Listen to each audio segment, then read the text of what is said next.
course, I got washers. Anyway, here we go. Here we go. Here we go.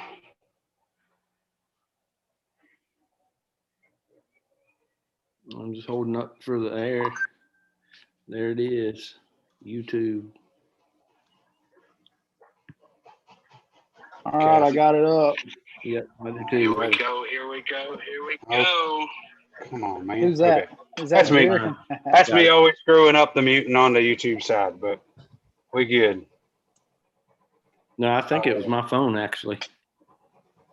There's Max. Max is on. How are you, Max? Let's see. For some reason, What's up, Sydney? I'm not seeing our pictures on the YouTube side.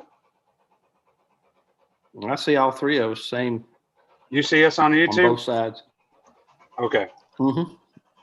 Just checking. Maybe my connectivity is not very good or something. But anyway, rock and roll.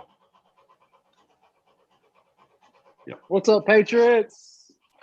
What's going on tonight? If you guys are checking in on the channel, if you would, please leave a comment because we can't see who's here until We you don't know. comment. That's Let's see, right. Sydney. What's up, Sydney? She's at a game. What's up, Max? Finally able to catch one. Cool, man. What's going on with you, dude? Tonight's going to be a kind of laid back night. We don't have any set plans or any kind of guest speakers tonight. We're just going to hang out and BS a little bit tonight. We do have a couple of topics we might bring up, but it kind of is going to go in whichever way y'all send it tonight. Hey, Sydney says she's down another 10 pounds. Good job, Sid. That's 60 altogether. 4, 60. 60 pounds. That's something. I think she said 50 last week. So you guys are sure we've got video on the YouTube side? Yeah, I'm watching it Got right the now. You video. guys can see. Okay, good. All right, maybe I hit pause or something. I don't know. So cool. Well, while we're getting started, guys, we'll go ahead and get the usual pleasantries out of the way and kind of talk about our business stuff and class dates. So we got, sorry, it's TikTok beeping on me. So we got, let's see, Prepared Pistol 3 this weekend at the Patriot Pit. So that'll be awesome. Probably the only running of that class. It's kind of our rarest class. It's the furthest walk down the journey for most people. So anyway, we got that going on Saturday. Next Saturday, we're rocking a Prepared Pistol 1 class, and then we'll do the same. So that's May 22nd, Prepared Pistol 1. And then we've got a Prepared Pistol 1 class on June 12th. And then our next comprehensive concealed carry class on June 13th. It's a Sunday class, so Sunday Gun Day. And then we're not too far out from the launch of Prepper Med in July 24th. So if you guys are watching this back and you haven't heard much about Prepper Med, it's going to be pretty sweet. It's going to be a bunch of stuff you guys can't learn. Well, you can, but you know, it's hard to find it all in one spot. So may include topics such as stopping the bleed, but we'll get into the suturing and IV access. And let's see, we're going to do decompression needles, at least practice, and chest seals and oral airways. And so Ron's got, he's working on the curriculum, Doc Ron, and we got some trainer dummies, and I'm getting ready to order the suture practice kits and things like that. So, and then kind of through the summer, we're probably just gonna chillax a little bit and run comprehensive concealed carry as demand dictates, and we'll get kicked back up with a Prepared Rifleman 1 in September, and I believe there's a Prepared Pistol 1 in September as well. So we'll do Prepared Rifleman 1 September, Rifleman 2 in October, and then we'll do a medical low light class in November. So Matt, Sydney was asking what was the date on the Prepper Med class again? July 24th. Come check us out. Suturing is not limited to just humans. If you got pets and animals and things like that, you know, You never know. It's a skill you could use. Like I said, it's kind of we designed it for you to learn stuff that you might need if nobody's coming to help. So, in case you guys are wondering, tonight is brought to us by Lagunitas Super Cluster. There it is. No, Guinness extra stout as Oh, always. come on. I'm so predictable, right? Yep. Speaking of which, I need another one. Somebody hold down the fort. Jerry, you got the Oh man, that would be great. Max said he's still trying to work out getting down for the Prepper Med class. That'd be awesome, Max. Get you down, if you can Yeah, make man. it, let us know. Wish my house was done. I could put you up, but Yeah, well, I could probably and swing it. it If won't you be want for to a stay, hot, Max. it won't be for yeah, it won't be done for a hot second. So probably in the fall time sometimes, but maybe I'll be in it by Thanksgiving. Who knows? So anyway, so I guys see me rocking a blank hat here. Got some exciting news. I got new batch of let's see if I can get this They're on not showing camera. up, It's got to man. be right in front of me. Oh no! Got I to don't put them know. right in front of Anyway, I got a new batch of what do we call these things? Patches. Patches? Yep. We don't need no stinking patches. Yes. Oh, come on. Let me just put it in front of my face. There we go. There you Yeah. go. Got a new batch of patches in. There we go. And so I'm gonna try to see if I can get this on here. This is hard. It's like doing it in reverse. It's all kinds of crooked. Get it in the head off. Man, it sucks.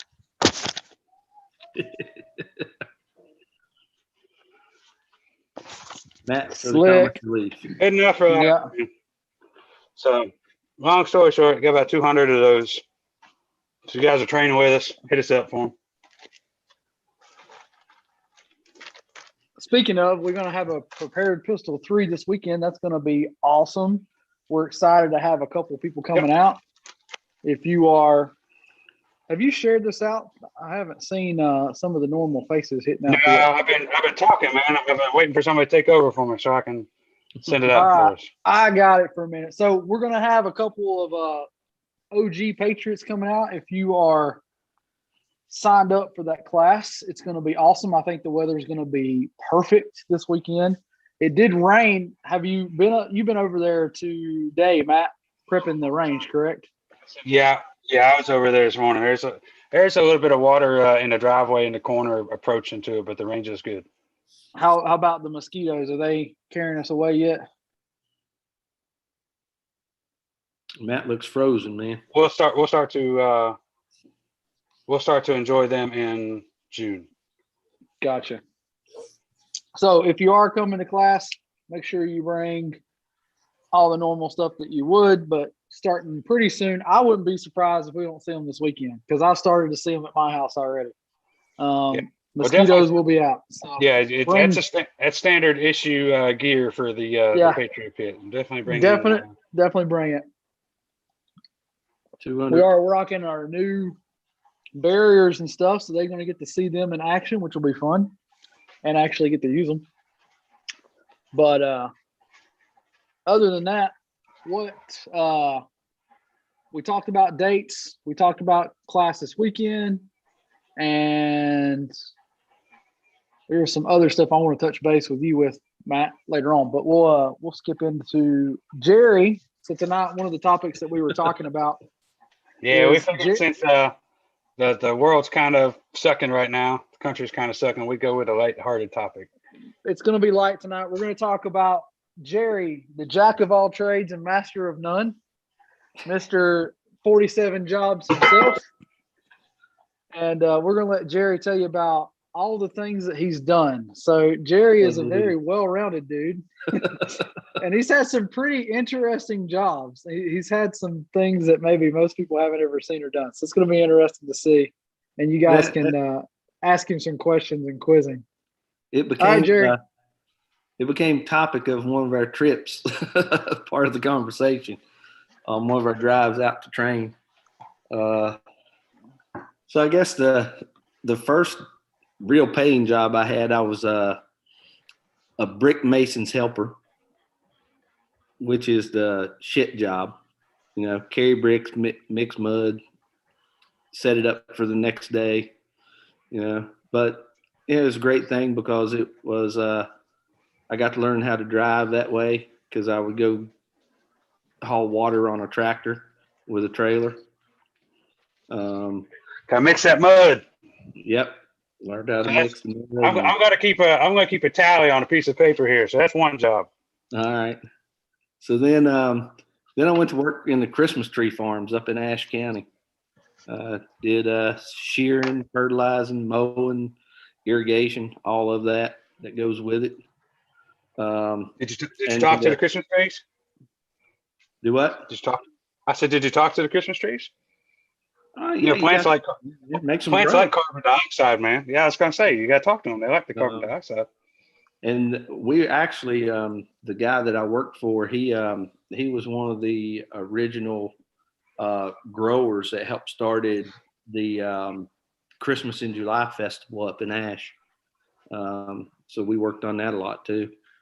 So if you guys aren't from around here, kind of the mountains of North Carolina is like well known for Christmas trees. What's the species? Is it the Douglas fir or Fraser. what's the Fraser fir? I'm sorry.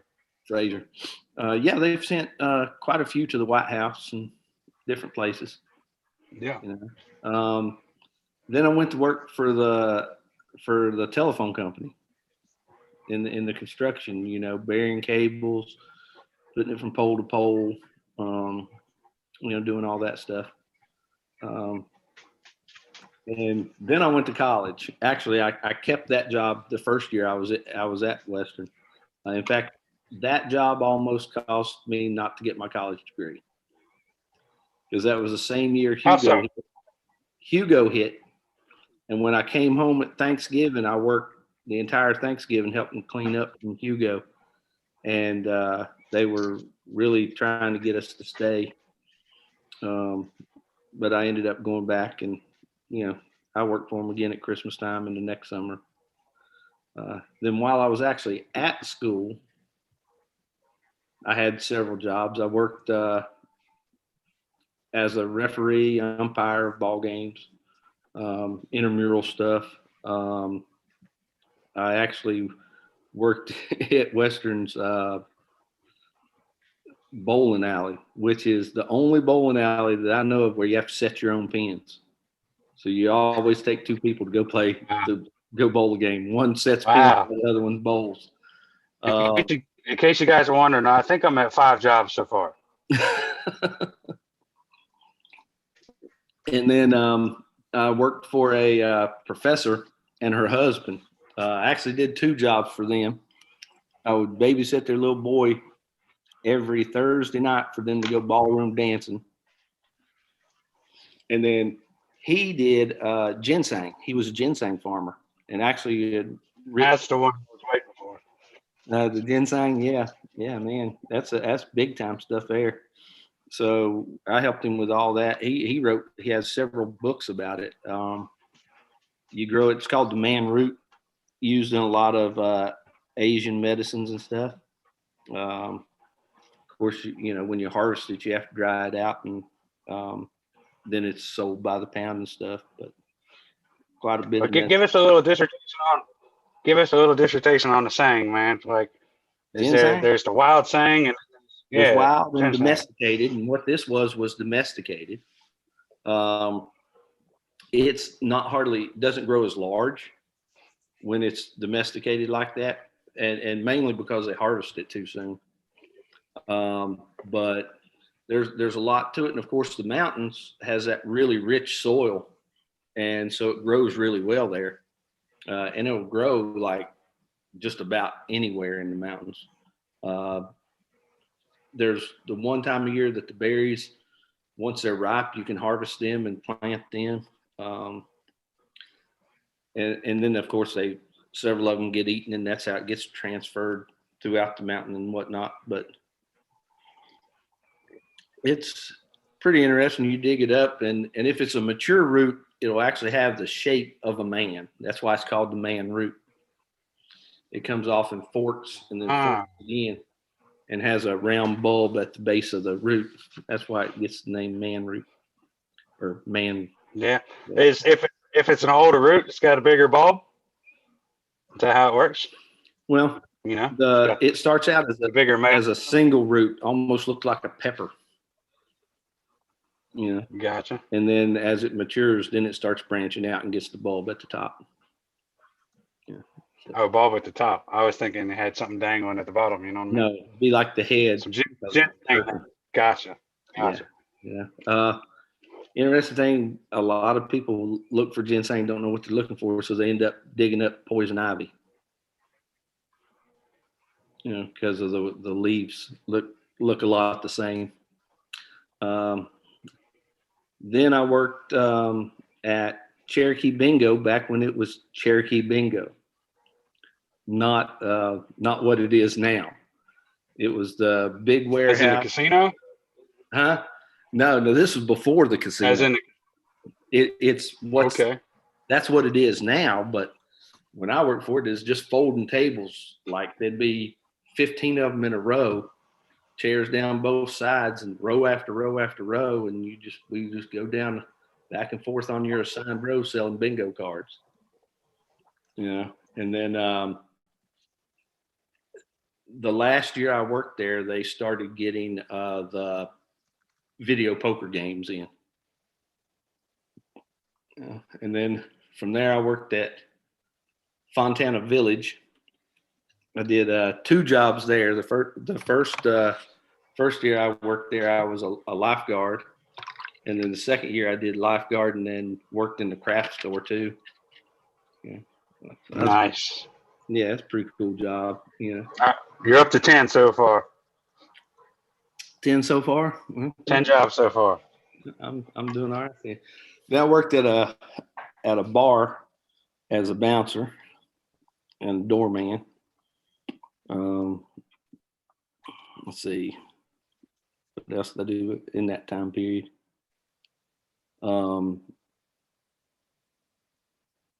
I guess the next job I had, I worked in a convenience store every bit of 2 weeks.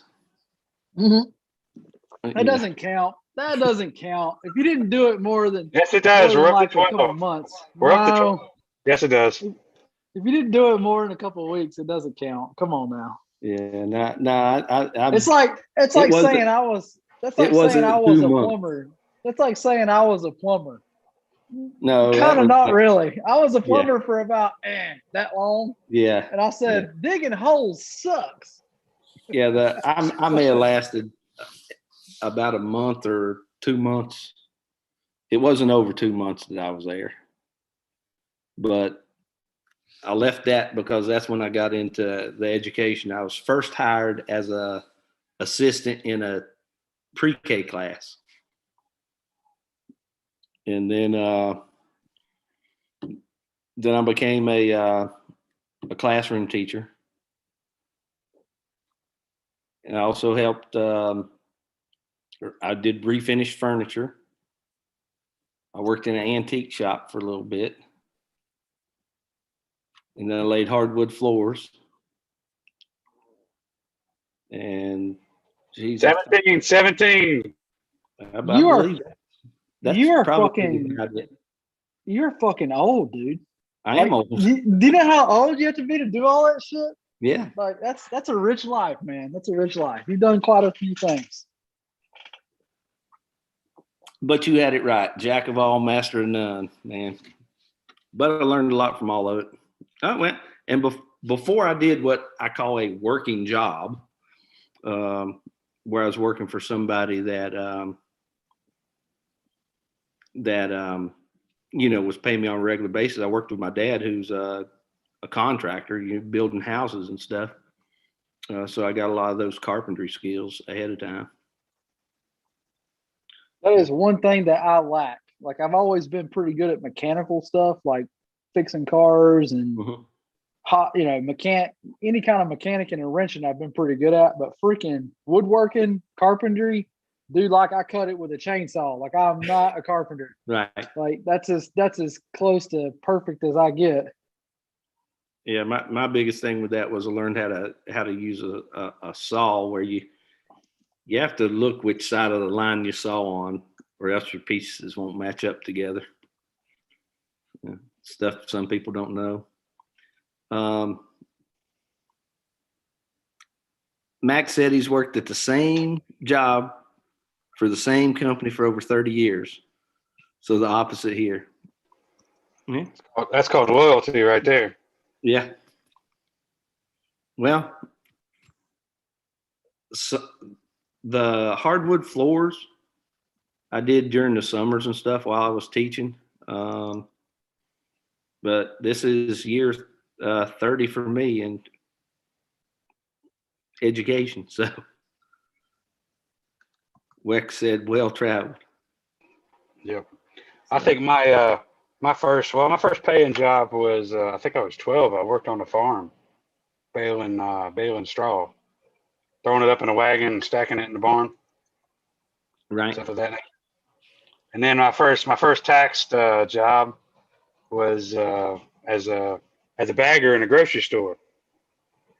And then I did that for a little bit and got into the actual stocking shelves and stuff like that. So,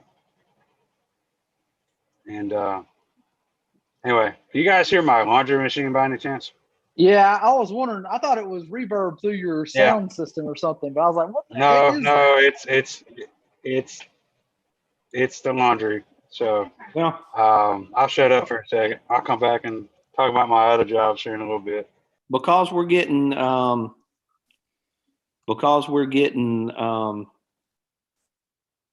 comments, I'm thinking, guys at home, are you hearing okay? I did have one text. Brandon messaged me, said he can't hear us on the live. So, but who said that? Yeah, Brandon. He took the last class. You've not met him yet. Wexler, measure twice, cut once, maybe twice. So I usually measure a couple times because I screw it up. I screw it up so many times I got to redo it. That reminded me. I also did a stint where I helped a friend of mine who we were teachers together, and then he left teaching and to do concrete work. And I worked with him a couple summers and stuff while we were out of school. And that was his big thing. He would say, cut this board 3 times and it's still too short. We always. I'll tell you what frustrates me the most, because I have laid floors and done all that shit too. When you're on a homestead and you own a home, you end up doing it a lot yourself regardless, unless you're just, paying somebody to do it, which I'm kind of anti. I tend to do stuff myself most of the time. But the one thing that frustrates the shit out of me the most is cutting freaking molding.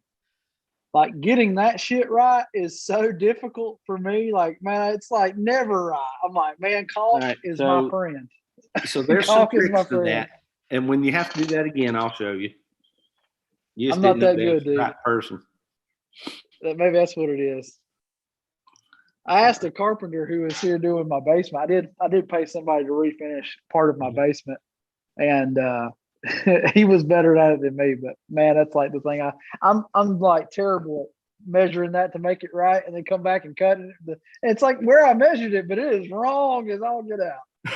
So you guys know I'm close with my dad and everything, and I learned a lot of stuff from him. But his way of teaching is not my way of teaching. Yeah.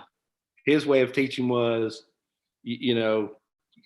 because his business partner, his son was the same age as I am. So when we first started helping him, they'd put us on a job and they said, you guys floor this deck,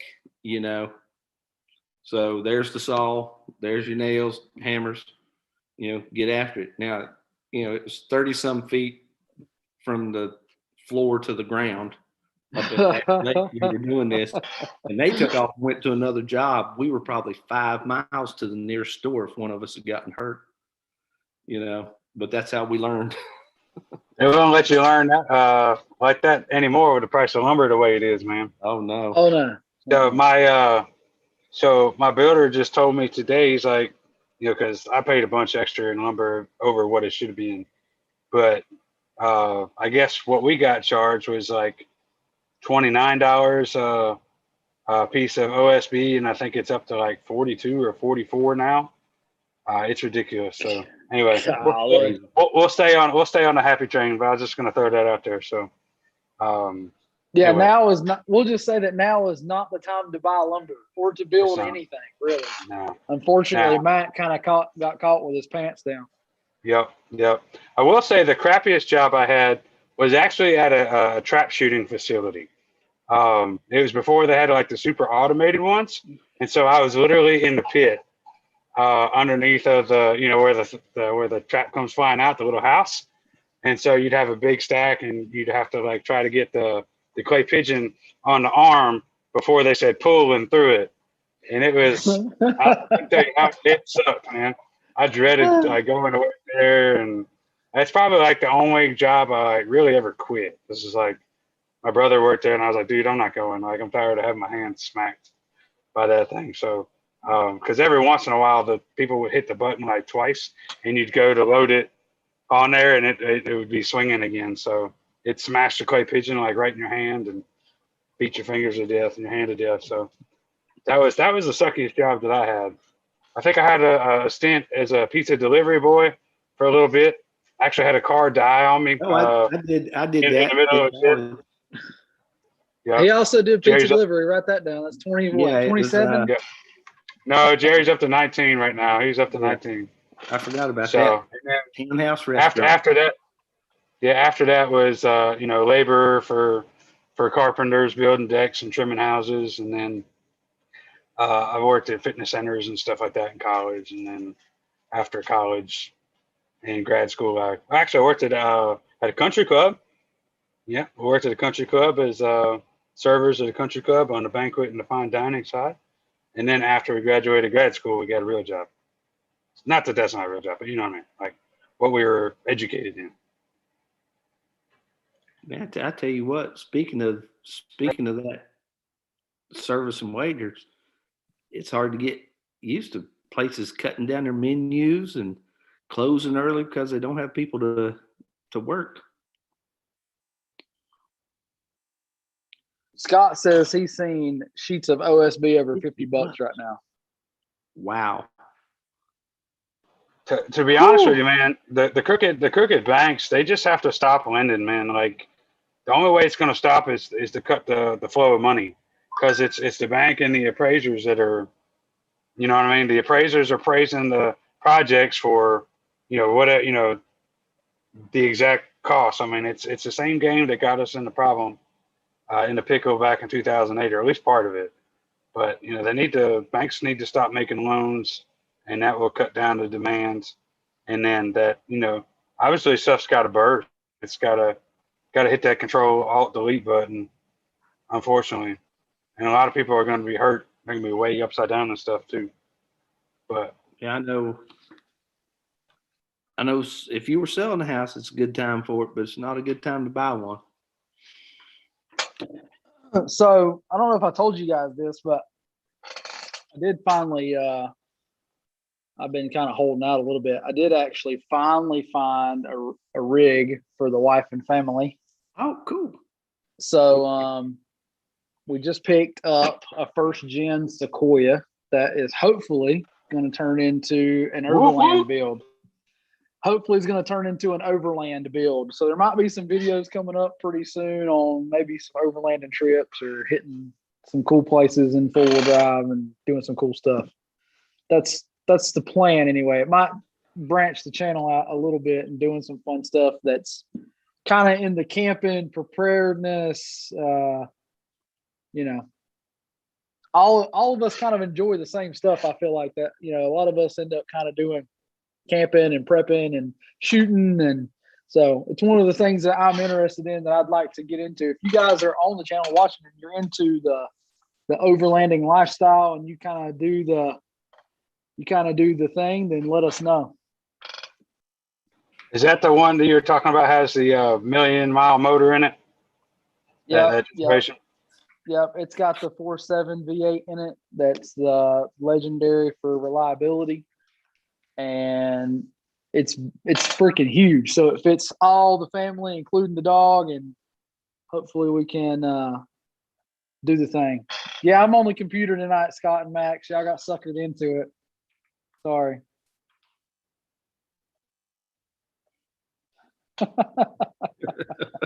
So I made Scott and Max moderators for the channel in case somebody wants to be a douchebag. I need another beer. Somebody hold down the fort for a minute. Hey, Gotcha. Scott, by the way, how's the deck system working out for you? I've been curious to know because I know Matt loves his, but I haven't heard anything from Scott about how he likes it. Yeah, mine's been working out pretty good. Used it today, accessing some tools and things. So I still probably need a couple of dividers in mine to kind of keep things a little bit more organized. I was kind of cheaped out, didn't get the dividers or any totes in it and things like that. But How many pullouts does yours have, Matt? 2 or 3? I got 2.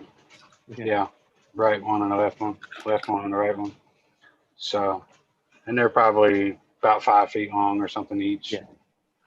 So, just one of those classic things. It's almost like a drawer at home, though. You got to make sure that things don't get too high in there and get wedged up underneath the deck and make it hard to pull the deck out. You know.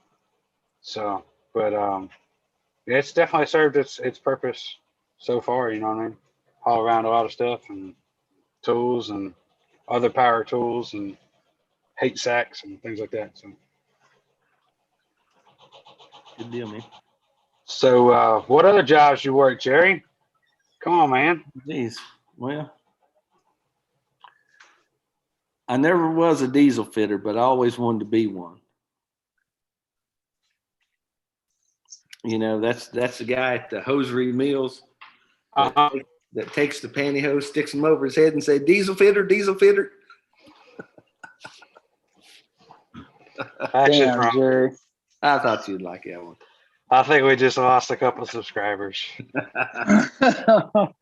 So, Dang. Scott says, "Oh snap! Time for some off-roading."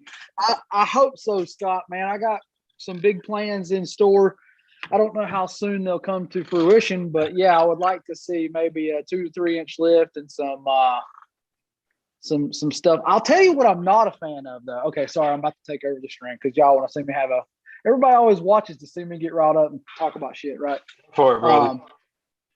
So I'll tell you one of the things that I have kind of a pet peeve about. So I was all about it at first when I kind of saw it, but the more I think about it, the more I think it's quite stupid. So all of y'all been watching the Overlander shit and like watching the off-road videos. I'm sure all of y'all see these cool rigs set up for overlanding with the rooftop tents and all the shit on the top and all that stuff. And that's cool as shit. And I dig it. But I'm just going to point out here that a rooftop tent is kind of fucking stupid. The more I think about it, the more I'm like, that's not a very smart move. I mean, if you got one and it works for you, please give me some feedback because to me it sounds kind of fucking dumb. So that's the last thing I need is like, okay, I need to piss in the middle of the night. I'm half drunk. I haul my ass out of the bed and fall off the fucking truck 6 foot in the air. Like that sounds really smart to me. Hey, now you know what it's like to sleep in the top bunk at the team room. So that's A, that's my first thing. B, it's like everybody's like, oh, how fast they are, how awesome. Now I know there's some out there that are pretty cool, like the Go Fast camper one that kind of is like a wedge, it just pops up. That's pretty fucking gnarly. I kind of dig that. But you're talking $1,200 to $1,500, and then the ones that are on the cheaper side, the ones that fold over. You see these guys like climbing on the top of their truck for like 10 minutes, putting the damn bag over top of it. And I'm like, what's the point in this shit? Like, I got a pretty kick-ass tent that I've been rocking for a long time. And I was like, so about the rooftop tent. I was like, man, I'm going to buy me one of those. That's going to be rock star cool. I'm going to love that. And now the more I think about it, the more I'm like, man, getting my 90-pound fucking German Shepherd up in that tent is going to suck balls. Like, I just don't feel like that's going to be like legit. I feel like it's going to be kind of stupid. So I'm kind of even reverting back to like, so here's the fucking dumbest thing I've ever seen. So a lot of them, okay, so they buy the rooftop tents for the car. Okay, I kind of get that. You want a tent that's only roof so you don't take up cargo space. You're going way out in the middle of nowhere and you can't. Okay, but then I see these guys that get trailers and they put the rooftop tent on a fucking trailer behind their truck. When I was growing up, we called that a fucking pop-up camper. And it was like already built and it cost less or about the same, and you didn't have to custom build any of that shit. So now they're making pop-up camper overlanding shit, or they're making like these people go out and they'll spend like $4,000 or $5,000 on an off-road camper rig fucking thing, and then they'll put a rooftop tent on it. I'm like, what the fucking is the point of this? Like, why wouldn't you just build something that's like, why wouldn't you just take a pop-up camper and like put it on big tires so it can go where it wants to go? Now you got everything that you wanted without having to build shit that works. I mean, maybe that's just if old Scott was on here, he'd be repping that HQ camper he's got. And see, he's got a cool camper. It is cool, but you ain't taking that son of bitches in the place that I want to go. Like, I want to go hit like Uwharrie. I want to go to Brown Mountain. I want to go to places where you kind of can't get that big ass place. Yeah. So I get the appeal of the rooftop tent, and I get the appeal of the camper or the trailer behind, but I'm like, man, we could do this so much better. Like, you could make it so much more simple and less bullshit if you just thought about it for a second. Like, if your tent breaks in a pop-up, it kind of sucks. If your rooftop tent breaks, you're out $1,200 to $1,500, sometimes more on the really expensive ones. You're looking $3,000 to $4,000. So my thing is like, why not just build a trailer with a top on it that you can put your tent on? Just like put your regular ass tent on, that if something happens to your tent, fine, go get another tent, put it right back on the other one where it's at. And you have all this shit built on a flatbed trailer or some shit. I don't know. Maybe that's just me. Maybe I'm talking out of my ass here. I don't know. But I feel like there's got to be a simpler, more easier way to do this than putting it on my roof. Where, by the way, did I mention I'm 5? It's the fucking roof of the truck, right? Like, how the fuck am I supposed to get up there? Like, I'm a strong dude. I can do some pull-ups and get up there, but damn, like, it just doesn't seem right, man. It just doesn't seem like it's going to work out well for me. That's just where I'm at. Hey, I'm starting to glaze over. Login is kicking in. But you know what? That monologue did give me a good idea, and I'm going to switch gears here.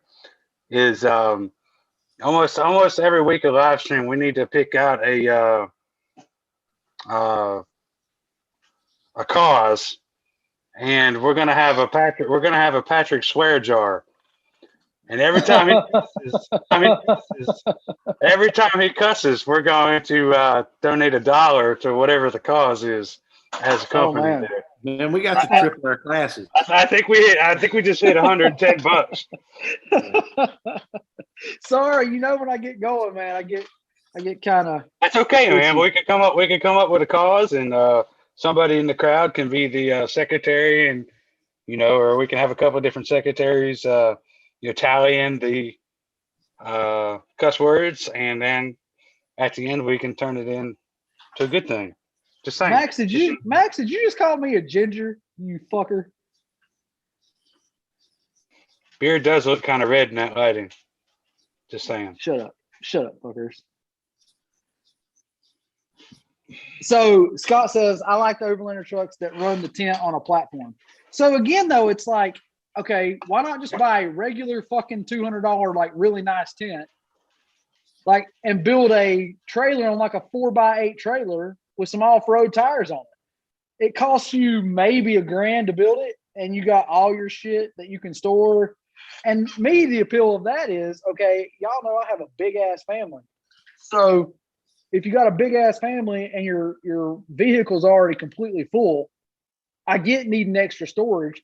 And I also like the appeal of being able to back up and hook up to an off-road camper trailer thing and just go, like not having to pack your shit every time you want to go somewhere. That has a pretty good appeal to me. I understand that. But I don't know. I do think that there is, like, it's kind of like the guys that build, okay, I'm going to go off on another tangent here. So I used to wheel a lot when I was younger. Like, I had Jeeps, I had the things, I've tore some shit up, and I've been to some places that most people have never been. And like, I've seen guys in a Stockton Jeep Cherokee go places that you would not believe. I seen a dude in a 2-wheel drive S10 go places. I was like, holy shit, how did he get that there? So like there is like a whole big part of that community that I feel like they just throw money at their truck to see how big and extravagant they can get it. And I don't get it. I'm like, man, we just put some like mud tires on it and went and did the thing, and it went like it. I mean, I get it. Like some of y'all live in different territories, and you know, if you live out west and you're doing a lot of rock crawling and shit like that, you dig that kind of thing, yay, go for it. But for me, I'm just like, all right, most of the places that y'all are calling like off-road overlanding, I could get to in my stock four-wheel drive.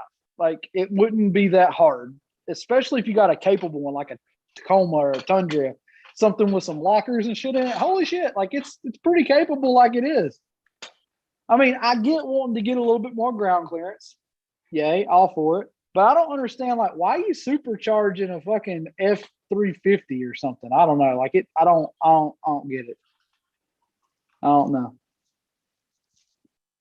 Richard says, Patrick, let me know when you take a Chevelle to cross 5 river crossings to get a Jeep out of being stuck. That's what I'm talking about, though, Richard, man. You sound like you come from the hills, like redneck country, like where I'm at. Like I've seen people do some redneck shit. Like Richard, just watch out. I didn't hear what you said, Matt. What'd you say?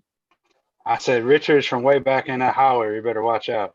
That's what I'm saying. Like we're Where the redneck as hell, dude. Banjos play. Like I'm from the place where it's like if it needed bigger tires, we just took the saws out and cut the damn fenders off of it. Like it wasn't that hard to fit big tires. You know, that's just I mean, that's where I was at. All right, Max, you made an excellent point. Max gets the comment of the night.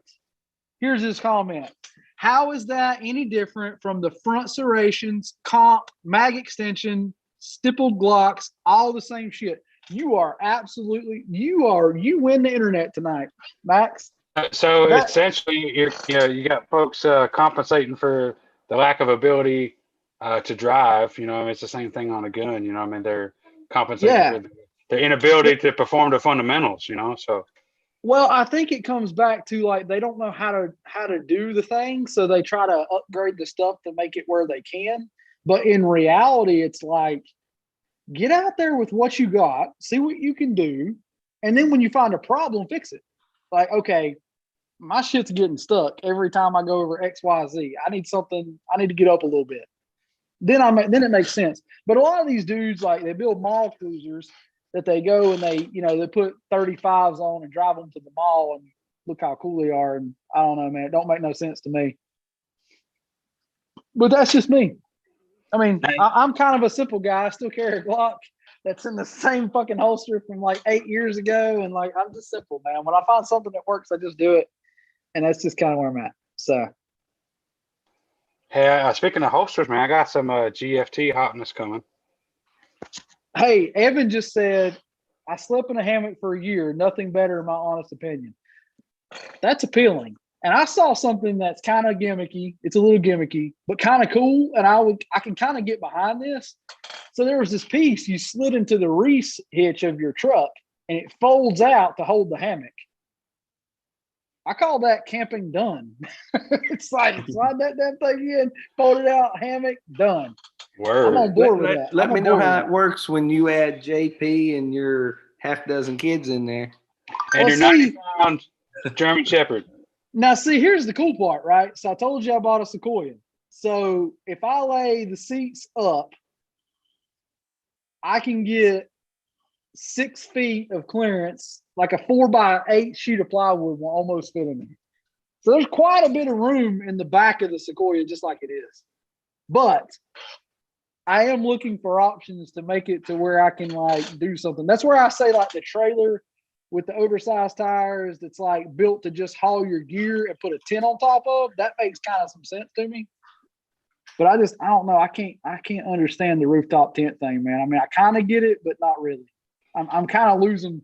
And I've noticed that a lot of the guys that do it initially, like they've been doing it for a year or two now, and they're starting to take that shit off and sell it to the next guy that wants to do it. So that makes me think it's like the guy who bought the Stipple Glock with all the shit, who sold it to his friend with all the extra parts for more so he can go buy a factory one. That's kind of what it reminds me of. Yeah. So Max won the internet. Yeah, I know a guy that had a compensated Glock at one point in time. Sold it. Scott says the platform is just over the bed of the truck. You have all the storage under it. So again, though, Scott, it's kind of in the same thing. At least in the bed of the truck, you can climb up in the truck to put the damn cover and shit and all that on it. But I don't know, man. I just can't get behind the rooftop tent thing. I think and it's not because I'm like, I mean, we all in some ways love gear, right? Like we're all looking at the stuff, being like, hey, that's cool. I want that. Hey, I want that. But it's like once you really analyze it and you look at it, it's like, probably don't need all that shit. Like I could probably go do what I need to do in a stock truck and be just fine. That's just me.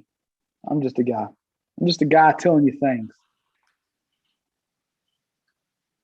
Scott says, wish I could have been there role playing the fight with you. Man, we wish so too. You could have come hung out. Shot our asses a couple times. All of us got shot. Hey, so we didn't get speaking of that, I still have marks on me. I still got two. I still have 2 marks on the back on the back. So the fight is Matt froze or is it just me? Yeah, he's froze. Yep. Are you there, Matt? There he is. Okay. So okay, I tore the calf muscle in ECQC. Plenty of scars from getting shot up through both of those classes. But the worst thing that happened was breaking my damn pinky. I still can't hit my bag or do anything right now. Every time I hit anything with that son of a bitch, like I'm about to jump out the table, it hurts. Like that shit needs to heal. I'm about tired of that.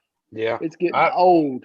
I've had a knee thing going on since the fabled Rifle 2 back in February, and I think I might have it on its heels finally.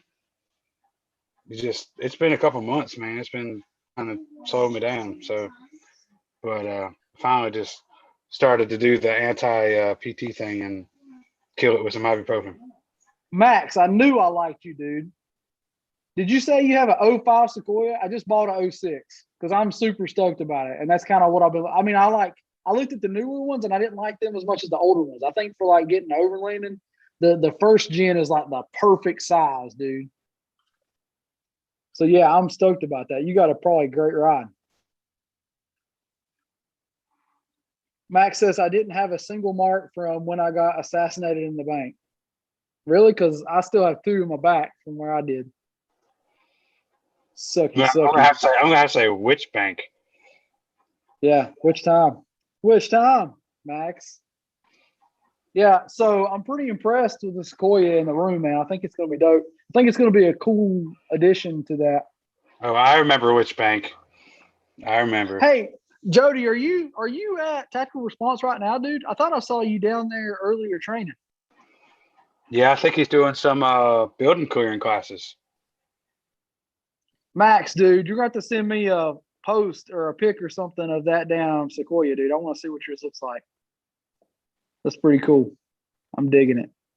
I've always been a Toyota fan since I started driving a couple of them and like love the reliability and how damn tough they are and how well they go. Like they're impressive at how well they go. So yeah, I'm stoked, man. It's going to be cool. Hopefully I can get it built out and do some videos and show you guys as I go along kind of what's going on. Brian Wiley, I'm going to see you in Prepared Pistol 3 this weekend, brother. Hopefully to see you soon, man. Brian was in Academy with me. Good dude. Good dude. Yeah, haven't been too involved. Been over here sharing the link, doing my messenger thing. Brandon Bradshaw. My knee acts up sometimes from a bad fall years ago. Need to do some squats, brother.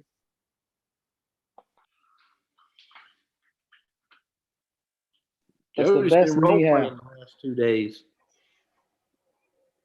I think there's a huge benefit to role playing, Jody, and we're going to use you, dude. I hope you know that. Like we're gonna recruit you to role play for us when that time comes. I wish we were up there. I wish we were up there too, Jody, man. Like I'm writing myself a note. I said this for the last 2 or 3 weeks. I'm going to call Simunitions. I ain't heard nothing out of them. I'm writing it down. I don't think they're in a huge hurry, to be honest with you. Like, you got to stay probably- after them. Yeah, they probably, or they don't have the ammo to even provide. It's hard to say. Holy shit. What, Max? Max says, I used to have a 2004 Forerunner that got crushed by a 300-pound tent counterweight when it went flying. What? I don't understand. Like, I need details on that. But yes, Details. I actually have a Ridgeline right now that I like. It fits the bill. It does everything I want it to do. But I kind of wish I had a Forerunner. I ain't gonna lie. Like, I wish I had a Forerunner to replace the Honda.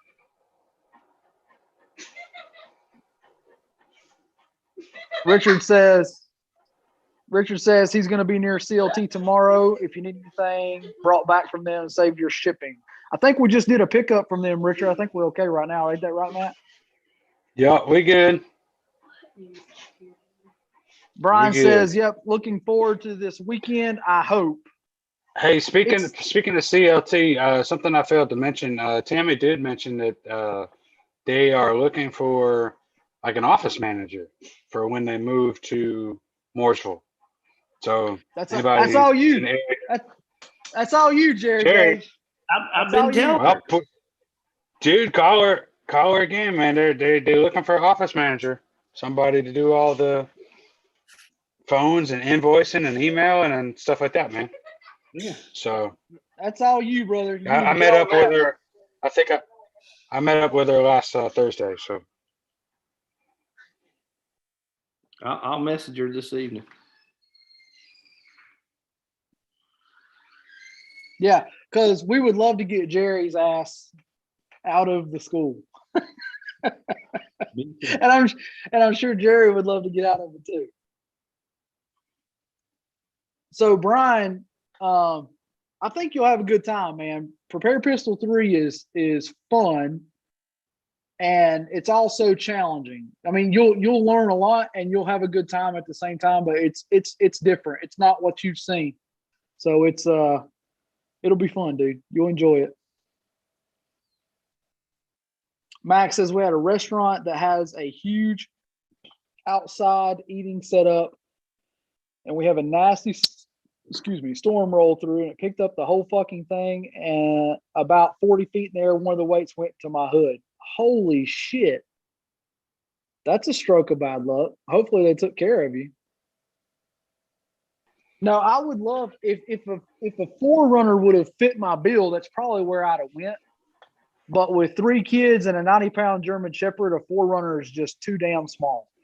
I needed something a little bigger. So we were looking at Land Cruisers, and they're kind of cool, but they just weren't nearly as user-friendly as a Sequoia. So I've been on the search for like 2 damn months for a used Sequoia that fit the bill of what I want.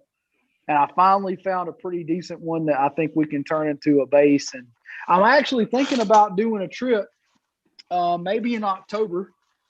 If any of y'all are interested, we might go down to Cape Lookout and do a fishing trip or something down at the ocean and make it a pretty fun trip. That might be something we do. you better. CF Maddow says you better be threading the needle between the classes you're teaching in October. Yeah. Got to figure out what date works, but maybe late See, September, early October October. is your busy month, man. October is your I busy know. month, and then See, this is what happens. My CFO gets my ass. He's like, "You just thought you was going on vacation. You got to work, fucker." That's right. But back to Max's story. Way better to have something mechanically lost than human life, for sure. Oh yeah, for sure, All for right. sure. Bless beyond measure, he wasn't in the path of that giant weight. So So I'll tell y'all a funny story. Max says we decided on the Sequoia for the same reason, that third row. So I'll tell you this funny story, Max. So we've been looking for a minute, and we were getting a little bit discouraged. So my wife started looking at minivans. We went to look at one. The next fucking Sequoia I found, we bought it. I said, I'm not driving a fucking minivan. Not meaning any offense to y'all driving minivans. but I ain't driving a fucking minivan. That's basically, to be honest, that's basically what a Sequoia is. It's basically a 4-wheel drive minivan that you can fit every fucking thing in and still go places, which is kind of cool. So we're pretty stoked about it, man. It's gonna be fun. It's gonna be a fun build. It'll be a I'm tactical hoping minivan. tactical minivan. That's what it is. My tactical minivan. Hey, when it's kind we're done with the Sequoia, we can work on that tactical flex, baby. Oh Yeah. no. Yeah. So the difference is the Sequoia is actually a 4-wheel drive truck frame vehicle, whereas the Flex, well, it's just a Flex. Well, Just needs the lift put on it. we can lift it up. We talked about putting a lift on the damn Flex and putting a wrap on it, but it's so gay. It's hard to. Yeah, I'll full admission, man. The last time I was in it, compared to my Tundra, I was like, yeah, this is it's kind of gay. It's kind of gay. You kind of realized how gay you'd been and you didn't know it. You're welcome. But yeah, but if I do get it back from the after school gig or whatever, I will. I'll probably still rock it, just because of where prices of gas are going. You know what I mean? So that's an 18-gallon tank versus like 32 or 33 or something, man. Gotta look gay doing it though. It's kind of like if I don't know if y'all ever watched. If y'all were watching, if you ever watched the movie, what was it? Daddy's Home. Yeah, you gotta watch Daddy's Home because whenever Matt went to buy the damn Flex, the first thing I did was sending that video. Where what's his name? Guy played in Lethal Weapon. Will Ferrell. No, Mel Gibson. Mel Gibson okay. is playing a dad, and the guy's talking about Will. It's what's his name? Son. Oh, what is his name? The guy played in Shooter. What's his name? Oh, yeah, Wahlberg. Mark Wahlberg. He's playing the son, and Mel Gibson plays the dad, and the son's telling him about how great this Flex was, and the dad says, "Yeah, did you give your man card to him when you bought it too?" And I sent Matt a clip of the video, whenever he bought his Flex. I was like, "You're gay." Hey, my first one was black. I'm just gonna throw that out there. It was way cooler looking than the white one. Just throwing it out there. First one was black. We got rear-ended. That was the end of that, man. In fairness, the Flex gave us what two good trips to Camden and it almost died. It's been there three. It's been there three, man. And it almost died. Way the pistol instructor and then rifle. Come on, man. That's right. But didn't it almost die the last trip carrying all that ammo and shit? Hey, it's still got that little bump in the transmission, man. It's worse now. When I went to get it to take it to get inspected, it's worse. So Rev just checked in. Rev, man, you missed my comment about the rooftop tents. You should go back and watch it. It's we'll just say I kind of give you hell. You can chime in and let me know how great they are, but I kind of think they're stupid. I don't know. Yeah, and let us know what you think about our new fundraiser idea. So. Oh yeah. Well, listen. Rev says that the cussing that I do is not the same as what they're talking about in the Bible. So take that. Take that. Sounds like a topic of a live stream. I know, right? We need to get Rev on here to tell me that my cussing is not the same as what they're talking about. Speaking of which, swearing. Yeah. Speaking of which, if you guys watching, you got connections and things like that. You know people in the industry. You might see them on live stream. Let us know. We got a list, but we're trying to pace some folks out. You know what I mean, so that we don't squirt the squirrel all at one time. You know, so maybe do like one.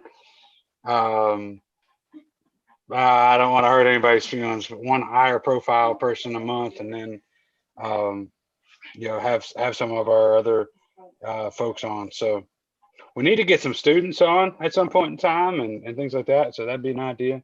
But if you guys know folks in the industry, you can work some connections, and they'd be happy to come on, and we'd love to have them. So let us know. So, okay, here's the thing. So Larry Jenkins just chimed up, And he says, "Hey man, I got left with a Dodge Caravan after my divorce. That thing was awesome. Had a DVD player, auto doors. I hated it and got a truck. But now I miss my minivan a little bit. So okay, Yeah. I'll tell you the Yeah, truth. This is Larry's Dragon Hide concealment dude. so Larry. Okay, listen, man. The truth is, all family people know they need a minivan. If you're gonna haul people, a minivan is dope. Hey, But that's how I ended up with the Flex. Jenny did not want a minivan. but With a Flex, and it had the back row that we could flip down the seats because we had like 3 dogs at the time, man. do y'all remember the song? What was it? Married man rides around in a minivan. Do you remember that song? It was on like the Ace and, yeah, John Boy and Billy. That's who it was. So like, my dad has always called him a goober mobile. Always, like every time I was a little kid, my dad dropped by, look at that goober mobile. So like, I have a stigma. I know that's what it is. Like I know that my wife would probably benefited from a minivan. We might still buy one eventually. I don't know, but I just can't. I can't drive. That's because Ricky Bobby is a driver, not a thinker. I can't do it, man. I can't do it. I just can't. Live in a van down by the river. So okay, so that would be my only time that a van might be kind of cool is if you turned it into like a full blown camping rig or something. Or I saw a minivan that they raised up. They took one of the all wheel drive ones and raised it up, put some shit on it. Okay, maybe, but still, it's kind of gay. It's still kind of gay. That's fine. Okay, any more comments on the live stream Yeah. there? Jason says, Oh, who you talking to me Ralph about a Portman. fundraiser? I can hardly hear you. So, Jason, they're kind of busting my balls because I cuss too much, and they said that they're going to start a swear jar to make sure that every time I swear, we have to donate to some cause or something. You're only up to $79 after Matt made that comment, by the way. That's after. That's not before. Yeah, that's after. Otherwise, it'd be $214. $214. Jason says the flex definitely ain't flexing on no one. What's up, Kevin Caldwell? Not the white one. If the Flex was any color but white, it'd be, it'd have a little bit more street credit. So Larry put out a comment here. He said, I would take my dates out in a minivan, go up the mountain, put a movie in the DVD player, had some snacks, watch the stars, and movie in the minivan. That ain't all you was doing, Jay. Don't lie, Jenkins. Don't lie. You were doing more than that. This van's a rocking. Don't come a knocking. Max says the new Chrysler minivan has a built-in vacuum. It's fucking gay. I'm sorry. Brian says we're getting a van. I'm sorry that your wife beat you. I just can't. I can't do it. No. I just can't. The minivan, I don't know, man. The minivan is just gay. I can't get behind it, dude. Scott Edwards must be creeping. He sent me a messenger message. He said the tactical van. He said, think outside the box. Gray van, most dangerous van on the road. Saying blend it in. Got to blend in. So my dad did buy a van one time that was like one of the old Dodge 4-wheel drive Ram Charger looking things. Y'all remember them? Mm-hmm. It was on like 44s or something. He bought it, and that one was okay, a little bit cool, but most of them just suck. I just can't get behind it. But if we're being honest with ourselves, a Sequoia is a 4-wheel drive minivan. That's what it is. Yeah, but what if we got like an exact replica of the 18 van? Would a van be cool then? No, I thought the 18 was gay driving a van then. I still think they're gay driving a van now. Come on, man. Legendary theme song. Richard says the 18 drove a conversion van, not a minivan. It's still gay. The only van. I'm just throwing van. He keeps saying van, not, he's lumping all vans into the same category. So, but they all do kind of suck. The only one that was kind of cool was the old Volkswagen vans. You remember those from the 70s, kind of rounded ones? Those were kind of cool. Other than that, no, I can't get behind it. Richard says Google Nissan NV. That's what the family preacher uses for camping, hauling all the foster kids and the pets at one time. And the dang thing gets almost 35 miles to the gallon. Well, my Sequoia gets 15. Yeah, I've seen that van a bunch. That one's they use that one a lot when they modify it for folks with disabilities and things at NV. Yeah. So There was one that Nissan put out I saw on the road that somebody had lifted in like big tires, and it was pretty cool looking. But again, it's fucking van. I can't get behind it, man. I can't. I just can't. I just can't. I can't. yeah, Can't get behind it. I did see a super sweet black van at Tractor Supply one time. It was jacked up and had big old tires on it, and it had a handicap lift on it. So, but it was pretty sweet looking. I think I remember taking pictures and sending it to you guys. I saw a couple of the vans that they use like the F-250 frames, and they convert them over to four-wheel drive, and they make them like overlanding rigs. Those are kind of cool, but I don't know. I just can't. I just can't, man. Not whenever they make a Sequoia. Not whenever they make a Suburban. Like they make these things that are just a little bit on the I'm not gay side that you should buy. That's all I'm saying. And I'm not like being racist. I don't care if you're gay. Like, don't take it that way. I'm just saying, like, it's not for me. Larry says, I ain't getting no van, fool. Hey, Larry, just a little feedback. I know that Jerry has been riding your sidecar rig for a while now. Jerry, you want to give me some feedback, man? Oh man, I'm really digging it, man. I really was afraid that my tactical shed was going to be an issue with it, but man, I'm liking it. Yeah, but you wear it over. You wear it over the 300s parallel, right? Not under. Yeah, a little higher. Yeah. If you wear it a little lower, when you set it wants to rock out forward, but a little bit higher than it stays put. I'm digging it, man. So, my one request, Larry, if I had to make one request for your holsters, if we could kill the sharp edges, like that's the one thing that like I feel like can be improved just a little bit, is like if we could round the hard edges and turn them a little bit softer, it would make it so much more comfortable. I did try on the sidecar rig that Jerry's got, and it's pretty damn nice. I like it. But that's the one thing that I would give you a little bit of feedback on. If we could round those edges out and make them less sharp, it would make such a difference, I think, on the comfort of that holster. You tried that 19 holster with the I did for about a day, just to be honest.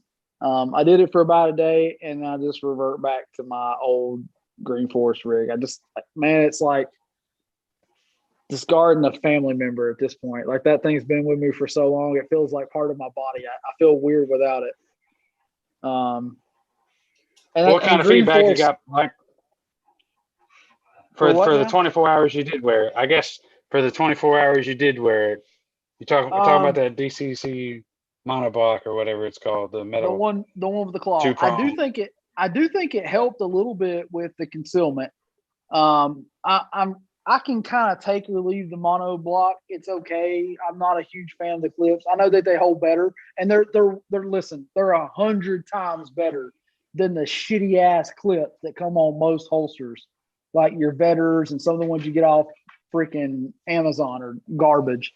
Like Larry's are already a pretty good couple steps above those. So let's just say that ahead of time. But the thing that kind of sucks that I feel like is to me, again, it comes back to the rounded edges and the comfort thing, man. Like I'm just so used to kind of the Green Forest perfection that it's hard for me to leave it. The rounded edges and the way that it feels when you're wearing it means something. And again, training is the other thing. So like a lot of people will put their gun in their holster and they'll put it on them and they'll say, oh, it feels okay. All right. Well, how much time have you spent with your gun out of your holster doing weird shit? Like laying on your side, doing other stuff, like actually training with the holster. Because what I found is that the hard pointy edges and the shit like that tends to really stab the shit out of me when I'm doing different stuff, especially in that sidecar rig where you have kind of a real squared off kind of pointy area. And again, part of it is me. I understand it's my body type and the way I wear that holster. I wear most holsters a little bit lower than most people do because of where I wear my pants. If you're like Matt, I know Matt wears his a little bit higher above the 300s parallel. But from where I put it, They call me Urkel in the tactical world. yeah, it's a little high for me. I end up wearing a little bit low, and man, it just jabs the shit out of me when I'm training with it. So like whenever I'm doing dry practice and doing stuff like that, I want it to feel good when the gun's off, just like it does when the gun's on, and that's big for me. Now I know that like for 80% of the community, that means jack dick because they don't train. Like they just put the gun in the holster and it's okay, it's great. But if you actually train with it and you're getting up and down off the ground and you're doing different stuff, that shit hurts. Like it stabs you and it's not fun. So that's just me. And Larry, man, I'm not picking on you. It's not just your holsters. Like I see it across the board, dude. Like especially with the different types. And some of it is how you carry too, right? So like with the appendix rig, I find that the higher sweat shields and stuff like that don't bother them as bad because they use it to index the gun when they're reholstering. But for me, I'm still into the 3-4 o'clock area. That's still my comfort spot. I trained that way as a cop for a long time. I don't like it in appendix. I can do it. I figured out how to make it work, and I've trained that way, so I know what works for the guys I'm teaching. But I just don't personally like it. It's not my preferred way. So to me, it's like, I can kind of take it or leave it. But with any of those models, man, the more we round those edges, the more we make them soft, and I also find they break less when they're like that. When you round those hard edges off and you make them where they're not quite as, it's less of a failure point in the holster is basically what I'm saying. It just makes it to where it holds up a lot better. Anyway, just a little feedback. I'm glad to see you on here, dude. I appreciate you coming and watching us. Hope you got that dragon hide. So Larry says he's working on molds now and getting set up for some more loop options. Yeah, I do prefer the loops for comfort. However, I do see an advantage to like the DC monoblock for concealment, or even the Ulti-Clip for doing like a little bit more deeper concealment. I understand not everybody can go with their shirt untucked, and not everybody can do what I do and wear clothes around the gun versus, making the gun fit my clothes. So it's not everybody can do what I do, and I understand that. Some people, like Rev, for instance, is sometimes wearing like shirt and tie, man, and he's got to make it fit and do and work in what he's in. So I get that. But it's just that's just where I'm at. Larry also says that's a great point. A lot of it comes to the cut of the sweat shield. I will definitely try to round them off more and buff the edges more. I think it's everything. It's that little, and everybody thinks I'm crazy when I say this, when I say that Green Force puts something different that's not in regular holsters. It makes it worth the extra money. It does, because you'll buy one Green Force and you're done. Where I've tried boxes. I mean, we got thousands of dollars of holsters that are just sitting in a box, man, because they don't cut the snuff. Now, I will say Larry's is running a very close second place. Like if I was looking at running a sidecar rig or something like that, I'd give Larry a try. I think he's got some good stuff. But there's just it's those little fine details. It's just little things. And the more you train with it, the more you know it. Like it doesn't, I don't have to tell you. I've been wearing it to school without the gun in it to get used to the gun in and out and I'm loving it, man. And it doesn't affect Jerry like it does me. So it's very much person specific. And I get that. Like every person's built a little different in their body, and you got to hide in the peaks and the valleys where it kind of fits. But I will say that to me, like just rounding edges and making things a little bit more comfortable goes a long way. Even if it's, 10 extra minutes of time, put the $5 or $10 extra on the price of the holster and make it worth their while to buy it. It's worth it, I promise.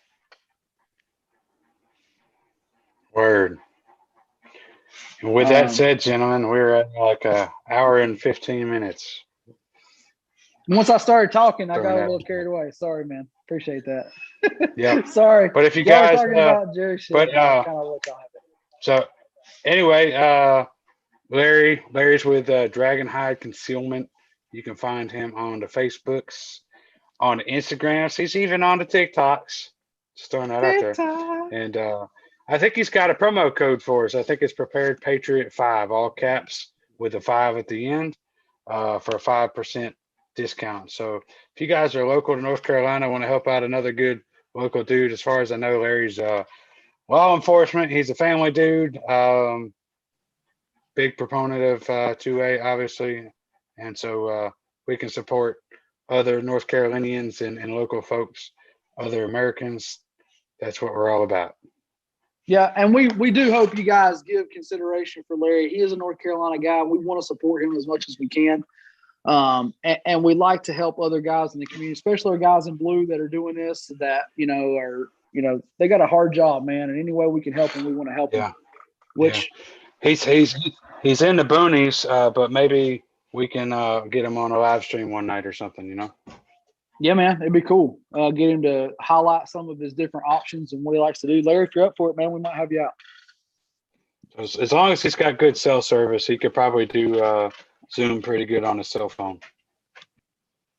Yeah, because my internet sucks. Like, that's why it takes so long for us to get videos up sometimes. Like, I've been trying to load video for 4 days and it won't go. So, sorry. I'll get one when I get one. Speaking of which, I do have some for you, Matt, whenever we meet up Saturday for you to load for me. Word. So, be looking. There's some videos coming.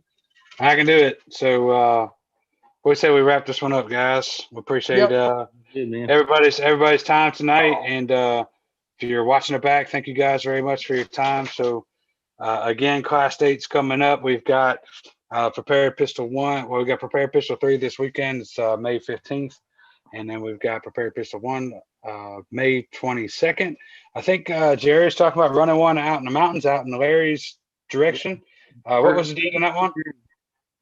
First weekend in June. Okay, first weekend in June. And then we've got, Jerry's like teaching like 5 weeks in a row, I guess. So then we've got Prepared Pistol 1 back locally June 12th. Comprehensive Concealed Carry June 13th. It's a Sunday. And then Prepper Mid July 24th. So you can find all that stuff and stay connected with us across the socials at Prepared Patriot NC. Classes registering preparedpatriotnc.com. And of course, if you guys have watched it this far and you're not subscribed to us, if you could reach down there and share it, subscribe button, share it out. If you guys are parts of different forums and things like that, 2A forums and much more, we'd love to grow this family. As Patrick said last week in a discussion, our YouTube growth has been painfully organic. So the more we can get folks sharing, the better off our sharing stuff can be, so we can get to 1,000 subscribers and have better capabilities. So that's enough for me tonight. I'm going to go ahead and end the YouTube. So as Prepared Patriot, we thank you guys for watching and hanging out with us this long. You guys have a great week, end of your week, and an awesome weekend if you're not training. So take care. And as always, carry smart, carry safe, and be prepared.